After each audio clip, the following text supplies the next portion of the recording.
Hey there, friends and enemies. JoPaWrites here once again, and today I have another Destiny 2 video for you. This one checking out the latest teaser for the Witch Queen that Bungie has just dropped, and I'm super excited about these. They have been so well done so far, and definitely helped to build the hype towards the next expansion. Now, whether they are dropping these too far in advance, because we've still got a long time before that expansion, that remains to be seen. But I know I'm super excited, and I can't wait to find out more of the story, because I feel like the story is in the best place we've seen in Destiny's history, and we just keep adding and going from strength to strength as the seasons lead into these epic stories of the full expansions. I think Witch Queen is going to be fantastic. Then we've got Lightfall and others in the future that I think are just going to get better and better as we culminate with the end of this light versus dark saga that they've been talking about. If you enjoyed the video, hit that like button. Make sure to subscribe to the channel. Helps me out tremendously. Shows you want to see more content like this. We are busting out a lot of Destiny content, even when the slower periods, because the game has never been better overall. There's going to be ups, there's going to be downs, but in general, I'm really enjoying where Destiny is at, where it's going, and I can't wait to dive in more. Let's check out the trailer, see what it's all about, and do a little bit of theory crafting afterwards. Survive the truth. Stolen light.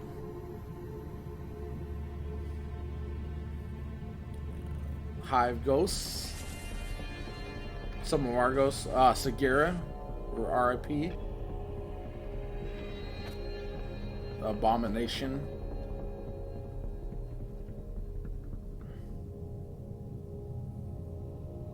Yeah, Hive Lightbearers, her brood. That's gonna be so sick.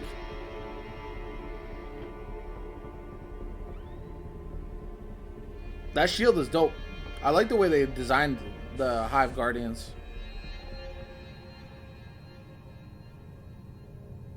Who does she serve? The darkness? I don't think so. Yo, when are we seeing the fish ghost come back?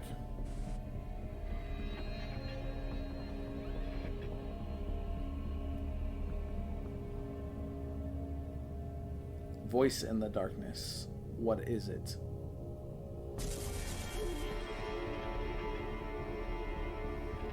Eris Morn. I know she's going to be heavily involved going forward.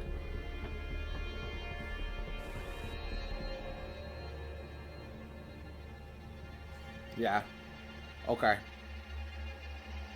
Survive the truth. I'm all in. I know not everyone is going to be, but let's go back and check out some of these parts that I'm excited about. First off, I wanted to say I made a video about this because we got the spoiler alert coming back lately. If you haven't checked it out, I'll link it in the comments down below or in the description down below. But I talked about who I think is most likely to get kicked, kick the bucket once Witch Queen does fully launch, because I do think we'll be losing one of the characters that we've seen for some time. I've been talking about this a lot with folks in stream. I think Eris Morn might be the most likely, but I go over all the characters that are a possibility in that video, so definitely check it out if you haven't already. Yeah, how they get the Hive Ghost, that's a big question mark. The Throne World, okay, that's what that is. So we get a little closer look at her Throne World here as well. Overgrown, lots of greenery. That's going to be very, very interesting. Let's go through how they get their ghosts. And then we go through some of the other ghosts we've seen. Sagira, again, she's obviously been killed by a hive. So that's interesting. The fact that maybe that has something to do with how Savathun gets her Hive Guardians going forward. That could be very curious. And again, we know that she is taken over and become Osiris, so all of that being connected would make a lot of sense. Let's see what's next. I mean, this stuff looks really dope. Her fortress, all of the areas that we've seen so far. I think the locations in Witch Queen are going to be phenomenal, and I'm super excited to check them out for sure. Yeah, these Hive ghosts are an abomination. It'll be interesting how they tie it all together for sure.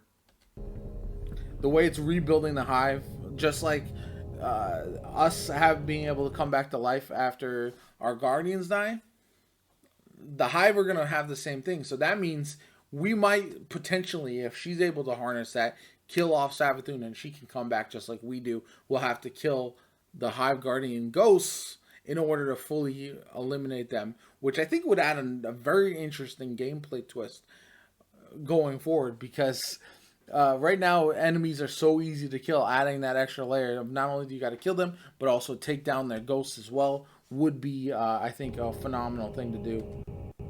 Yeah, there's the light bears. Let's see if it hints at some of these. So it looked like there was 3 of them there. We've got Arc, Void. All right. So they're gonna have different forms. Obviously, we probably have like a witch that'll be maybe similar to the warlock. You would imagine the knights will be similar to the titan, and maybe some smaller acolytes or something like that would be the hunter. We'll see how they play that going forward. We got stolen light. Yeah, so they've got arc, solar, same kind of classes that we have with our light classes as well. So that'll be interesting. I wonder if they will get darkness classes as well. But if darkness is their enemy, then they wouldn't get stasis. It'll just be the Scorn that'll have stasis going forward. So that would make a lot of sense. The Darkness and Savathun, I don't think are allies at this point. I think the Darkness is an entity much like the Traveler that is there to be harnessed and doesn't have a role to play. I think if Savathun does have a master or somebody she serves, it's going to be something else besides the Darkness. Although what the Darkness or what the Traveler's ultimate goals are remains to be seen, but I don't think either one of them is like a strict good guy, bad guy entity that like we thought would be going forward when we were in Destiny 1. I think there's a lot more nuance there than people would have expected. Let's see. Who does she serve? Yeah, that's a big question. And now we get into some of the Beyond Light stuff.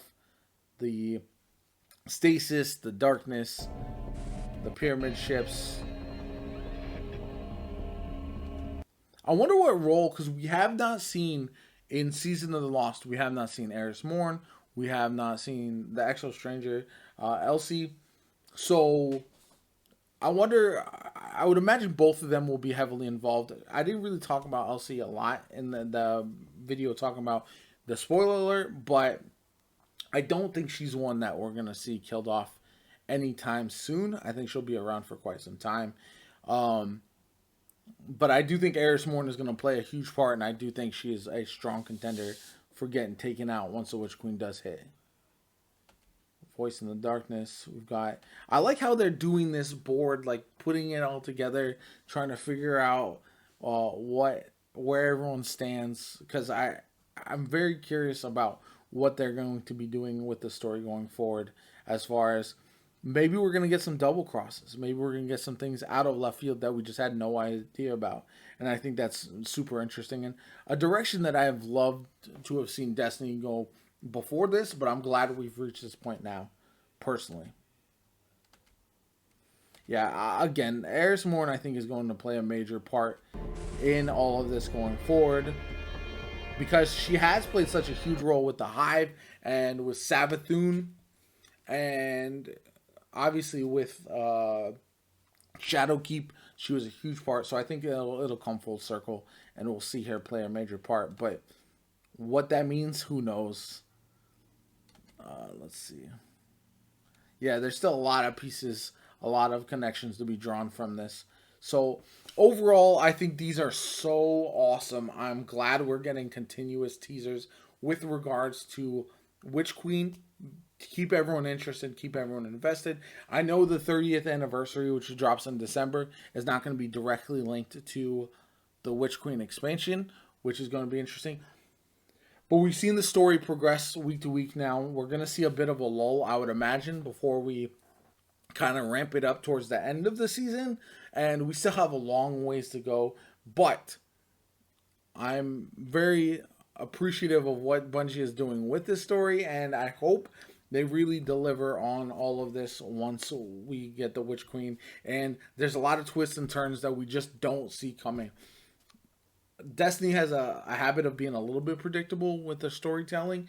So the last time they really shook everything up was Forsaken, when we saw Cade die, and I hope we get a similar thing happening with the Witch Queen. A lot of twists, a lot of turns, but at the very least, we're gonna get a big shakeup with regards to PVE enemies and the uh, the Hive Guardians, which again, the last time we saw a big shakeup with how the enemies work and kind of a new enemy type, that was with Shadowkeep when we saw was with Forsaken. I mean, when we saw the Scorn as the brand new kind of race. I know they're a fallen offshoot, but they were still something different, something unique. So hopefully we see more of that with Witch Queen, and the Hive Guardians bring something like that new to the table. Anyway, my name is JoPaWrites. I hope you enjoyed the video. Let me know in the comments down below what you think of the story trailer, of where the Witch Queen is heading, of all that kind of good stuff. But I hope you had a good one, and I'll catch y'all later.